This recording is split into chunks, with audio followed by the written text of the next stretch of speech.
Ever since a very young age, I suffered with depression.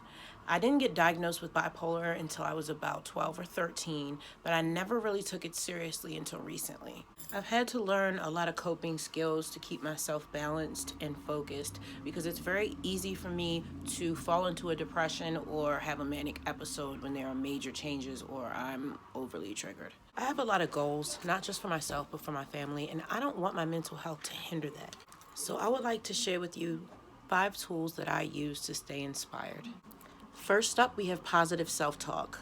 It's really important that you speak to yourself in an encouraging manner. The inner child represents unresolved negative experiences from childhood. This is that energy inside of you that screams out for your support in times of worry and stress. It helps if you actually visualize yourself as a child and then use that as a basis on how you speak to yourself.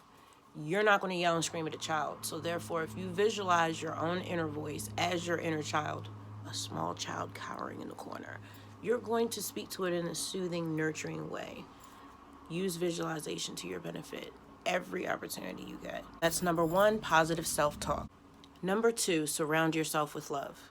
Now, this can include pets, plants, music, people.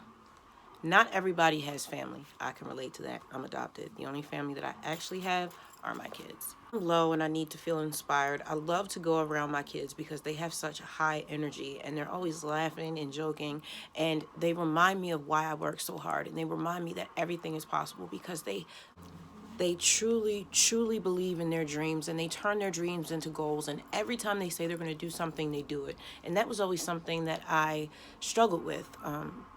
Even to this day, because I'm bipolar, a lot of times it's hard for me to stay focused long enough for me to finish projects.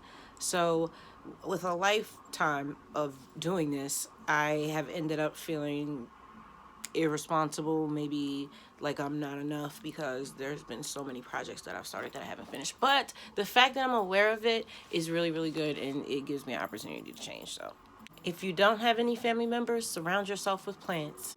People really sleep on plants. They are living things. They have feelings. They are self-aware. Just because they don't speak English doesn't mean they don't understand vibrations.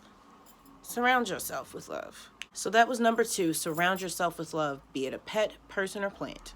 Number 3 of ways to stay inspired is to listen to inspirational high-frequency music. Everything is energy, and what you consume, you soon become. Now, I love hip-hop and heavy metal as much as the next person.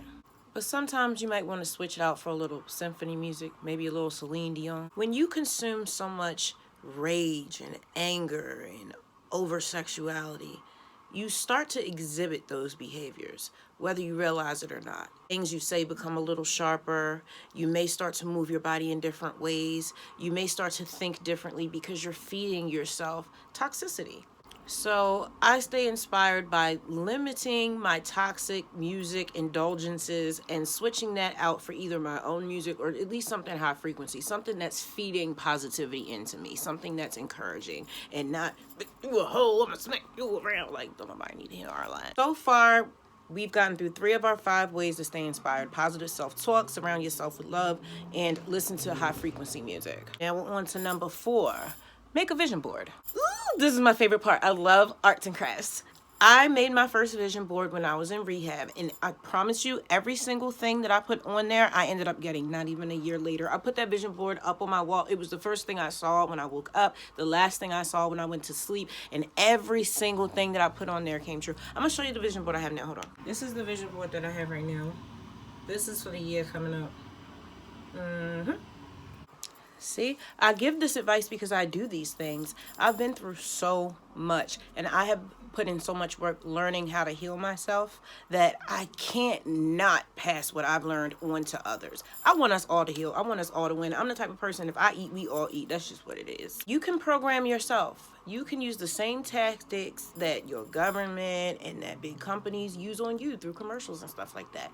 You can basically hypnotize and program yourself by surrounding yourself with words, symbols, and pictures that ingrain in you what it is that you want most in your life. For me, I surround myself with images of a home, music, and powerful words of like morals to stand on, like strength and fortitude, things like that. And it's fun. It's fun finding the pictures.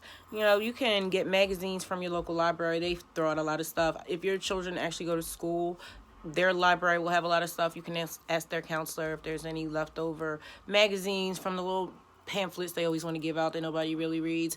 If you can be very resourceful regardless of your situation if you really want to. But these things actually work. Everything that I'm recommending are things that I actually do, and it's really helped me. I can't take antidepressants to help balance out the chemicals in my body so that I don't have manic or depressive episode. So I do whatever I can do outside of taking medication to balance myself. So yes, step 4, to stay inspired, use a vision board. It works and it's fun to make. Number 5, and I feel like this is the most important one, it's going to have its own video. Speak life over your situation. Words are so powerful. Every time you speak, you are casting spells. I don't care if you want to accept it or not. We all out here doing magic. Words either create or they destroy. There is no in between. You have to be very purposeful about the words that you use, and that's why I get so upset about the state of hip hop. Like, oh God, don't even get me started. Yes, speaking life over your situation is very, very powerful. As soon as something negative happens to me, I rebuke it. Universe, I'm not going to accept it. I did it the other day. Social Security told me that because we had just gotten a divorce that I wasn't going to get my spousal benefits from my ex-husband's death until I was 60. I felt so crushed, like I had no value. It upset me so bad, and I spoke life over it. By the time I'm 60, I will already be independently wealthy. I'm not going to let this get me down. I know my worth. No one is going to tell me my value, and this is not going to hurt me, and we're going to move past this. Instead of it turning into a whole big emotional thing, I was able to process my emotions, and it really did relax me. It really did relax me, and it calmed me, and it helped me stay logical about the situation and not be emotional about the situation. Because really, it doesn't help to be emotional. It helps to be emotionally mature. I don't feel like getting something productive done. I coax myself into doing it. I encourage and challenge myself. I speak it out loud, and it's almost like a force. But the fact that you say it out loud is almost like a force that really helps you get up off that ass and get stuff done. I demand what I want from the universe. I'm not the type of person that's like, please give me this, please give me that. No, like, I deserve it. Of all the people, I deserve it. You're going to give me what I want. You did not put this much drive and ambition in me just for me to come this far and have that be it. No, I'm going to fight for what I want, and I demand the universe give it to me, because when you give it to me, I'm going to take care of it. I'm going to share it with all my friends. Speak life over your situation. If somebody puts you down, you speak life over them. Instead of worrying about cussing people out when they do something wrong to you, you speak what you want to happen. I'm going to get that house. I'm going to get that job.